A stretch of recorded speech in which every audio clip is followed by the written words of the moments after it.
உங்க பேங்க் அக்கவுண்ட்டுக்கு 12,000 ரூபாய் டைரக்டா வரப்போகுதுன்னு சொன்னா நம்புவீங்களா? தமிழ்நாட்டுல இப்போ இதுதான் ஹாட் டாபிக். இந்த விஷயம் காட்டு தீ மாதிரி பரவிட்டு இருக்கு. இது உண்மையா இல்ல வெறும் வதந்தியா? வாங்க இத பத்தி கொஞ்சம் ஆழமா பார்க்கலாம். முதல்ல எல்லாரும் பேசுற இந்த நம்பர்ல இருந்தே ஆரம்பிப்போம். 12,000 ரூபாய். இது ஒரு சின்ன தொகை கிடையாது.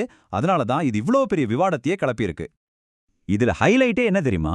நடுவுல எந்த இடைத்தரகரும் இல்லாம பணம் நேரா உங்க அக்கவுண்ட்டுக்கே வரும்னு சொல்றதான். இதனால தான் மக்கள் மத்தியில இவ்ளோ பெரிய எதிர்பார்ப்பு உருவாகியிருக்கு. ஓகே, இப்போ உங்க மனசுலயும் சரி என் மனசுலயும் சரி ரெண்டே கேள்விதான் ஓடிட்டு இருக்கோம். ஒன்னு, இந்த திட்டம் நிஜமாவே வருமா? ரெண்டாவது, ஒருவேளை உண்மையா இருந்தா நாம இதுக்கு எப்படி ரெடி ஆகுறது? வாங்க இதுக்கான பதில்களை தேடலாம். பாருங்க, இந்த வதந்தி தானா கிளம்பல. இதுக்கு பின்னாடி ஒரு பெரிய அரசியல் கணக்கு இருக்கு. குறிப்பா வரப்போற 2026 தமிழ்நாடு சட்டமன்ற தேர்தலை மனசுல வச்சுதான் இந்த காய்கள் எல்லாம் நகர்த்தப்படுதுன்னு ஒரு பேச்சு பலமா அடிப்படுது. இங்க தான் அசல் கதையே ஆரம்பிக்குது. கொஞ்ச நாளைக்கு முன்னாடி மாநில அரசு பெண்களுக்கு 5,000 ரூபாய் கொடுத்தாங்க இல்லையா? அதற்கு பதிலடி கொடுக்கற மாதிரி அதை விட டபுளுக்கும் மேல, அதாவது 12,000 ரூபாய மத்திய அரசு அறிவிக்க போகுதுன்னு தான் இந்த ரூமர் கிளம்பியிருக்கு. இது ஒரு செக்மேட் வைக்கிற மாதிரியான மூவ் சொல்றாங்க. உள்ளுக்குள்ள இருந்து வர்ற தகவல் படி பெரிய அரசியல் தலைவர்கள் கூடி பேசினப்போ இந்த ஐடியா விவாதிக்கப்பட்டிருக்கு.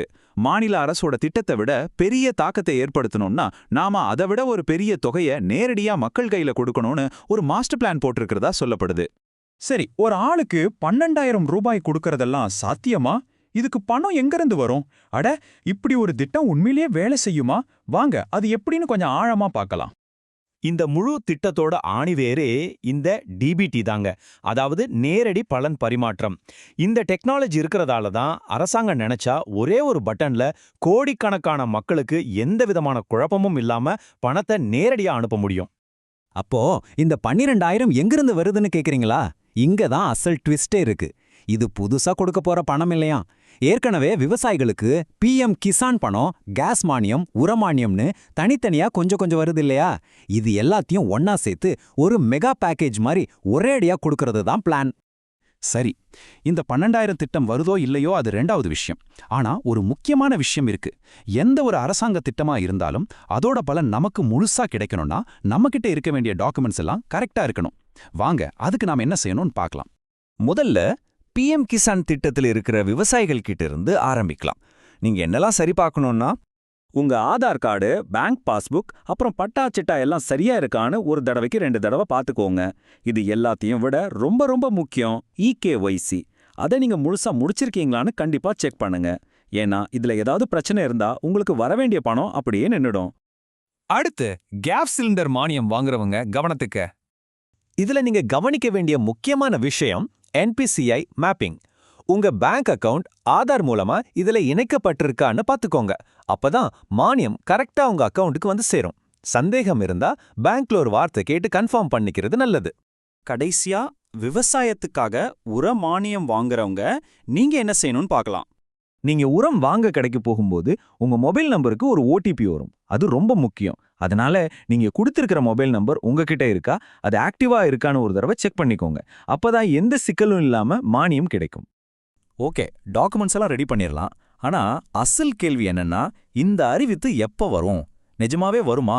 அரசியல் வட்டாரத்துல இத பத்தி என்ன பேசிக்கிறாங்க? வாங்க தெரிஞ்சுக்கலாம். அரசியல் நோக்கர்களோட கணிப்பு என்னன்னா, பிரதமர் மோடி தமிழ்நாட்டுக்கு அடுத்த முறை வரும்போது இந்த மெகா திட்டம் பத்தின ஒரு பெரிய அறிவிப்பு வரலான்னு எதிர்பார்க்கப்படுது. தேர்தல் தேதி அறிவிக்கிறதுக்கு முன்னாடி ஒரு பெரிய சர்ப்ரைஸ் கொடுக்கற மாதிரி இந்த அறிவிப்பு இருக்கலான்னு சொல்றாங்க. ஆனா ஒரு நிமிஷம், ஒரு முக்கியமான விஷயத்த நம்ம மறக்கவே கூடாது. இதுவரைக்கும் நாம பேசினது எல்லாமே வதந்திகள் மற்றும் அரசியல் கணிப்புகள் தான். அரசாங்கம் கிட்ட இருந்து எந்த ஒரு அதிகாரப்பூர்வ அறிவிப்பும் வரல. சோ இத 100க்கு 100 உண்மைன்னு நம்பிடாதீங்க. சரி, இவ்ளோ நேரம் நம்ம நிறைய விஷயங்களை பார்த்தோம். இது எல்லாத்துல இருந்தும் நம்ம எடுத்துக்க வேண்டிய முக்கியமான பாயிண்ட்ஸ் என்ன? சிம்பிளா சொல்லணும்னா, சுருக்கமா சொல்லணும்னா, இந்த 12,000 ரூபாய் திட்டம் ஒரு அரசியல் வியூகமா இருக்கலாம். அது எப்போ வருமானு நமக்கு தெரியாது. ஆனா நாம செய்ய வேண்டிய ஒரு புத்திசாலித்தனமான விஷயம் இருக்கு. இந்த திட்டம் வந்தாலும் சரி வராட்டாலும் சரி, நம்மளோட டாக்குமெண்ட்ஸ் எல்லாத்தையும் இப்பவே அப்டேட் பண்ணி ரெடியா வச்சுக்கிட்டோம்னா அரசாங்கத்துக்கிட்ட இருந்து வர வேண்டிய எந்த உதவியும் நமக்கு தடை இல்லாம வந்து சேரும். சரி, போறதுக்கு முன்னாடி ஒரே ஒரு கேள்வி. தேர்தலுக்கு முன்னாடி இப்படி நேரடியா பணம் தரதா சொல்றது, இது உண்மையிலேயே மக்களோட ஆதரவை வாங்க ஒரு சிறந்த வழியா, இல்ல இது வெறும் ஓட்டுக்காக விரிக்கப்படுற ஒரு அரசியல் வலையா? இத பத்தி நீங்க என்ன நினைக்கிறீங்க? யோசிச்சு பாருங்க. அடுத்த ஒரு விரிவான அலசல்ல சந்திப்போம்.